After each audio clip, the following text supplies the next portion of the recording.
Hi, Sunita. Alicia, how are you? I'm great. How about yourself? Doing well, thank you. You are welcome.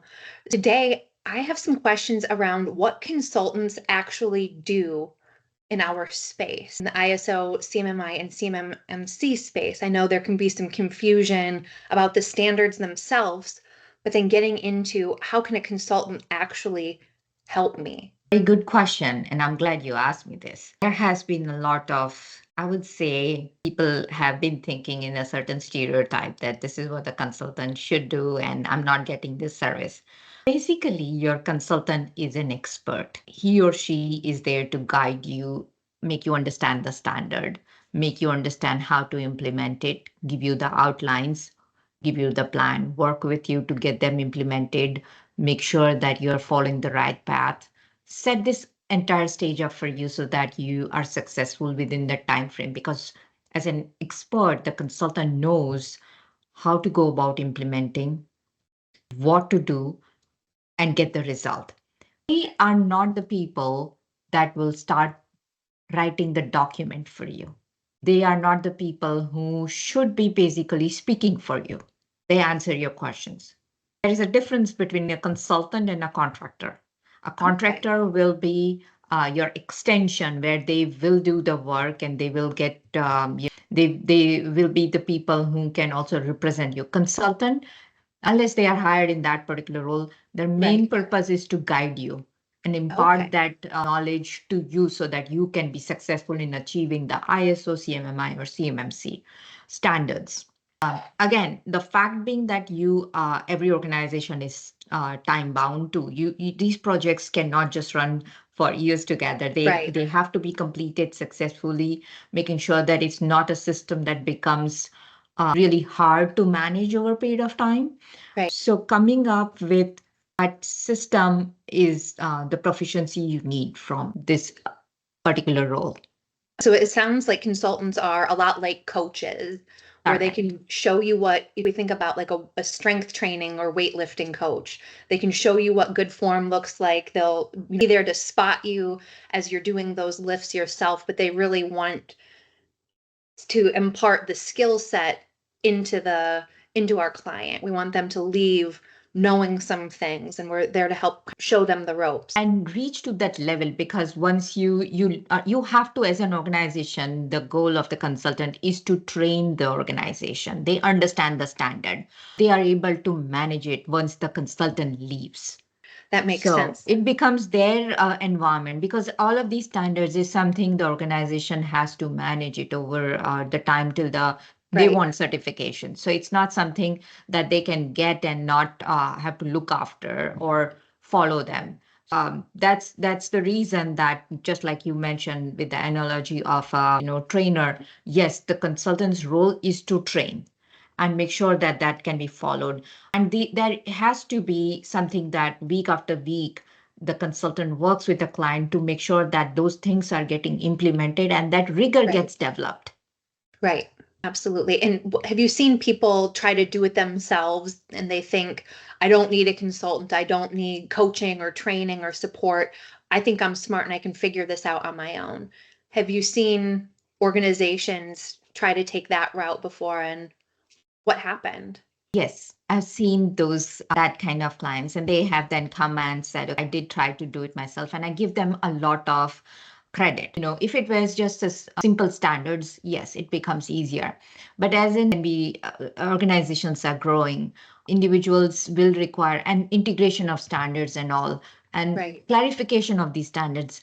What I've seen is, yes, there are those toolkits available, right? Or there is a lot of free information available. People think that I can do it myself. They go about trying to understand. And the standards are very simple, right? They are not written in a complex language. They are written more simple way. But what happens is, where there can be a discrepancy is understanding this is a requirement and understanding how does this requirement apply to me? Because it has to apply to their unique situation.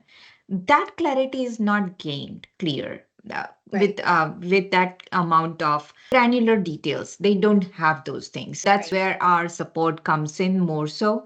Also, when people are trying to do it themselves, they tend to take more time. there is no understanding what should I do first or what should I do second. Because imagine you have a pile of documents. Unless you start to go from top down, okay, I'll pick this piece up or that piece up, and you just set a random time. You do not know how much time should something take or Right. which process should be important, where I need to focus more. That kind of handholding does not happen. Unfortunately, there are also not forums like that where you can get a clear guidance. We have had people come in, they tend to go with those individuals or organizations are someone they don't need a lot of handholding Right. because they have the mindset. It's all about the mindset. They are already prepared. ISO is not something they are fighting. They want to implement it. Right. They're just stuck. It's just a very good place to be in. And they learn the fastest I have seen. Absolutely. It sounds like a consultant can also help with sticking to timelines and making sure things are done in the right way, where you might not need a consultant forever, but especially if you're on shorter timeline or brand new to these kind of things, those might be times to really consider working with a consultant. Absolutely. You nailed it. And what does it look like to work with a consultant on obtaining standards? Is it really like a cut and dried, one size fits all? Or are there kind of different tiers of support when working with an organization? There are very many options available in the market, right? There are some things that we understand. There are toolkits that are accessible. Then there are, some people would be your like offer something consulting as a coach and say, we'll set up this entire project plan and guidelines and milestones and rigor is set up for you to complete it. Or sometimes you also have nowadays is a lot of a system, a platform with all the documentation, very lean consulting offered. And the other option is coaching. There is coaching available. Now, each of this has their own clientele. Right. Because depending on where you are at, like if you are someone who already knows a lot about standards or short on time, if you're short on time, going with a consultant is the ideal thing to do. If you are have a good understanding of the standards, then you could go with coaching, and you can learn the same thing, but you don't have to have that much of limited or the expense associated. Or if you want to get the templates, you can go that route, but in that case too, you would need a little bit, or you can get templates and go with coaching. That way you can get the best of both worlds, because with coaching, maybe the solution is not tailored to you, but you will get a clarity on how to use those documentation, what to prioritize on, getting things done. You can focus on them. And then the solution for there are platforms and systems that you can sign up, and cloud systems you can sign up in, some GRCs and all. And those are also helpful because there are support inbuilt with that from a consultant, like couple of hours you can get. If you're stuck on something, it's more directing you to go step by step in those environments to complete section by section. That's also a very good avenue. I do not want to say there is only one solution ever.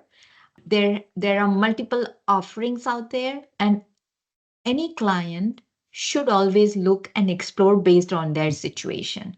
Right. Right. Where kind of a done by you approach might be appropriate for Correct. some organizations where they have minimal help from a consultant. And then there's done with you where there's a little bit more from each side. And then the done for you where the consultant is doing a lot of that heavier lifting and there's a smaller involvement from the company. Correct. Is that about fair? That's accurately described. All of those done for you, done by you, and done with you are the three major buckets that is out there as a solution, and people should choose from either or they can also mix and match with these solutions and identify where they are at and where they need, right? Organizations know you do not generally want to make the decision just on the price points, because I have seen when organizations tend to go with the price and select the cheapest, that may cost them in the time commitments. Right. More so, the recent studies have shown that people tend to get overburdened and overburned out, and they tend to leave the organization, which is a very big impact for small organizations. Select based on the situation what best fits you. Absolutely. Absolutely. That makes a lot of sense. And the level of support can evolve over a journey where some people use consultants even after they've obtained a standard to help with the maintenance. Maintenance. And what can that look like? Is it similar where there's different levels of lift and the consultant supports at different levels, even with the maintenance? The maintenance, it's again, if you are using a consultant, that you need to again define what level of maintenance you need, meaning you want them to manage it for you completely, or you want to be working with them with their guidance, which is quite similar to working with their guidance, is quite similar to what you would do in consulting, where your consultant is guiding you. You need to complete these by these timelines, milestones, review the information, course correct anything which is not meeting the requirement, and keeping the standards up to the expectations, or handling that for you, meaning there are call outs like internal audit, management review, risk assessment, corrective action, all of those aspects review. Right. And getting those all the activities done, completed by the milestone. That can be the consultant who does all that activity. That's great. It really sounds like consultants are able to adapt and adjust and meet your business where it's at that given moment in time, where depending on the business needs, you might need to lean on a consultant more to not overburden your internal employees, where it's kind of like an extension of the organization, but not like an employee. That's correct. Awesome. Well, this has been great. I feel a lot more clear on how consultants can help and what those levels of support look like. Awesome. I'm glad that this becomes clearer. Again, there are several aspects which everybody should consider, but for more information, we can continue to have these sessions to expand Absolutely. further. Excellent. Great. Thank you all for tuning in today. Thank you so much, Alicia. My pleasure.